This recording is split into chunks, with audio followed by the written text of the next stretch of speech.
Welcome back to the surprising unknown laws of happy marriages. This is module 3, and we're about to look into the law of emotional bankruptcy. The law of emotional bankruptcy says if you don't keep a positive balance, your emotional bank can go bankrupt. Well, Dr. Willard Harley, he's a well-known author. He's the author, one of his most famous books is called His Needs, Her Needs, Building an Affair-Proof Marriage. And he came up with this concept of like a love bank. Let me read it to you here, his quote. This is what he says. Figuratively speaking, I believe each of us has a love bank. It contains many different accounts, one for each person we know. Each person makes either deposits or withdrawals whenever we interact with him or her. Pleasurable interactions cause deposits, and painful interactions cause withdrawals. So basically, what Dr. Willard is saying here is that all couples, they have this love bank account. It's not combined. It's not a combined bank account. They each have their own account. And when couples interact happily and nicely with each other, they're making those good deposits into their bank accounts. But when if they're interacting in a healthy way, they're spending time, quality time together, they're hanging out together, they're caring for each other, they're going to the beach together, they're traveling together. I mean, they're just talking for hours on end, they're having fun, they're going out with friends, they're watching movies together, they're protecting, it's a couple. They're married now, and they have this emotional connection. They have emotional sexual intimacy as well. So all these things, they create emotional deposits into somebody's love bank. Both feel good about their marriages, and the account only grows. And it's amazing to see when couples are actually going through this during this time. But conversely, if you keep having unpleasant experiences with your spouse, time after time, week after week, month after month, year after year, the love bank account now begins to go into the negative. It begins to, and if it goes for too long, it can really go into bankruptcy, it can go into default. Let me give an example. When you met your spouse for the very first time, both of you, like you're just dating, maybe you found her gorgeous. You thought, well, this is a handsome man, So you guys went out together. You dated. You begin making small deposits into each other's love bank. You spend quality time. You talked under a tree. You went for a walk.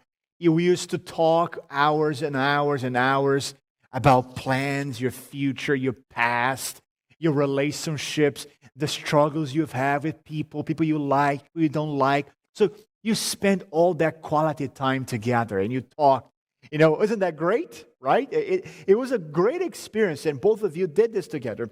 But by the time you got married now, and by the time you're getting married, actually, you've made on each other's bank account lots and lots of deposits. So these deposits should last you for a very, very long time.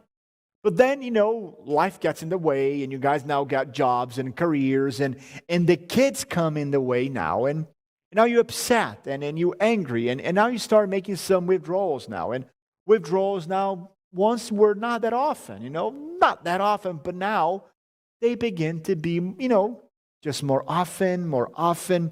The routine sets in. Now you're tired, exhausted. You don't have all the time in the world for each other again because now you got the kids and you got a career and the work and you have your cousins coming over for the weekend or for dinner, and you just begin living life like crazy, and you don't talk for hours anymore like you used to. You don't talk about your plans anymore.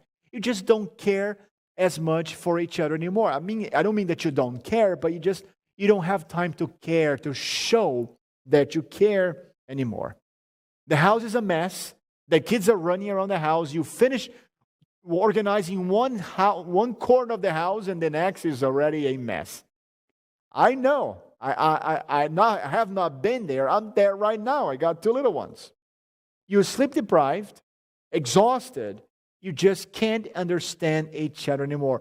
So you begin attacking each other now. And what used to be a beautiful relationship, now you're just wondering, what in the world is going on? I mean, the guy is wondering, where did my sweet and nice and hot wife go to? Well, I mean, I did not marry this woman. Are you kidding me? I mean, who is she now? I mean, I think she's even demon-possessed at times. I can't understand her. I don't know who this woman is. And the wife is thinking, why is this so rude? Why is he so not understanding? I mean, doesn't he love me anymore? Why doesn't he care more for her family and us?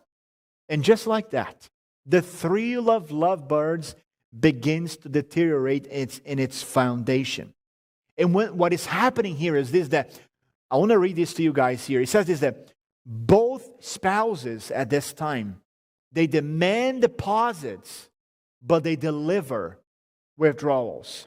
They both expect something they're no longer willing to give. Wow. And if you don't take action on this right now, eventually your heart will go into emotional bankruptcy. You may still keep a house, but you're losing your home. Your marriage goes into what I call emotional foreclosure, because you no longer have enough more to give because so much has been taken away from your relationship. And wow, how many couples are today facing something like this? They are in emotional bankruptcy, foreclosure. Don't know what else to do. The good news is this. And this is great news, guys, because you know what? You may not feel this way right now, but this actually works. What you can do today is this, beginning right now, that if you begin making small deposits into your spouse's bank account, love bank, small deposits of gestures of love and things that tell you that you care, things that tell you know what, I still love you and I'm here for you no matter what.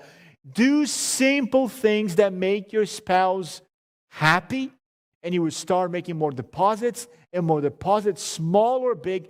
Keep doing big things, small things, and you can turn this around. How do you pay a debt? You got to pay, got to put money in there. And once the debt is paid off, now you can save, you can invest. And some marriages, you're in a lot of debt right now, emotionally speaking. You start putting good things in there until you have enough out of it, so now you can go on and last for a long time. So, just some examples here. I mean, what can you do? Well, your wife likes a clean house. Do something special for her. I mean, maybe you've never cleaned the bathroom. Go there, get the scrubs, and then clean the bathroom for her. Or bring breakfast in bed for her. Do something that she'll appreciate. Something that she's going like, wow, thank you so much. That meant a lot. Maybe you can do the laundry. You can fold the laundry. Just do something. The guys, the women, what do I do that he will really appreciate? Women, we're going to talk about this in the future, some of the modules, but one of the greatest needs the men like is that you just hang out with them. Just watch the big game with them. Just go and watch him going to the garage. Just watch him doing something. You know what? Guys like this camaraderie, this friendship, this hanging out together. But Pastor, I don't like watching games, so I don't like what I'm going to do. I'm going to sit in the garage and watch him fix something or whatever. Yes, just do something that will make that miserable guy happy. And when he's happy, chances are that he can make you happy as well. The bottom line is this. Do things that will make your spouse happy. That's how you break this cycle of emotional bankruptcy of marriage foreclosure, and you start making positive deposits there. But here's a warning. I got to warn everyone here. Everyone who's watching, please beware. There are three approaches that will backfire. The number one is the string-attached approach. Number two is the constant comparison approach. And number three is the debt collector approach. The strings-attached approach says this, I did this, now you ought to do this. I make this big deposit, so you got to make this for me. So it's like when you do something, expecting something back. And ladies and gentlemen, I don't need to be the first one to tell you that when we do things with strings attached in marriage, does he ever work? It doesn't. It always ends in bad. Always ends bad for all people involved. The second one is the constant comparison.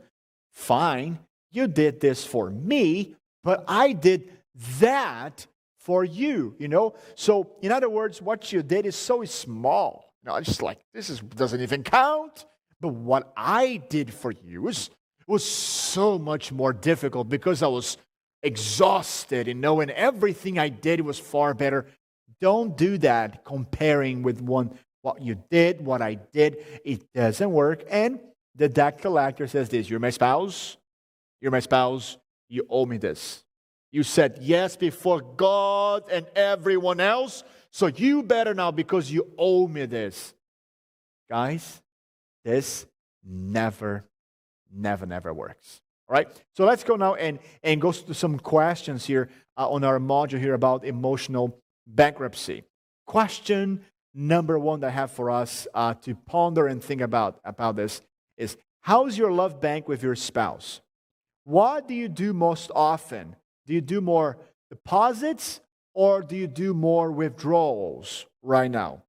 Question number two, what is the one thing you can do this week to make a good deposit into your spouse's love bank? Just one thing, that would be like really big, will make a big difference into your spouse's love bank. And question three, what did you get out of this module? I want you guys to write down and scribble maybe just one thing you got out of this module. And last but not least, our challenge at the end of every module. And the challenge of module 3 is this. For the next 7 days, I want you to do at least 2 things now. That's the challenge. I want you to do at least 2 things that will be substantial deposits in your spouse's love bank. So if you see in question number 2, you asking a question. What is the one thing? But the challenge now, you're not asking the question. The challenge is that you're actually going to do 2 substantial things that will put a big deposit into your spouse's love bank. Remember the deposits. Remember to deposit without expecting deposit.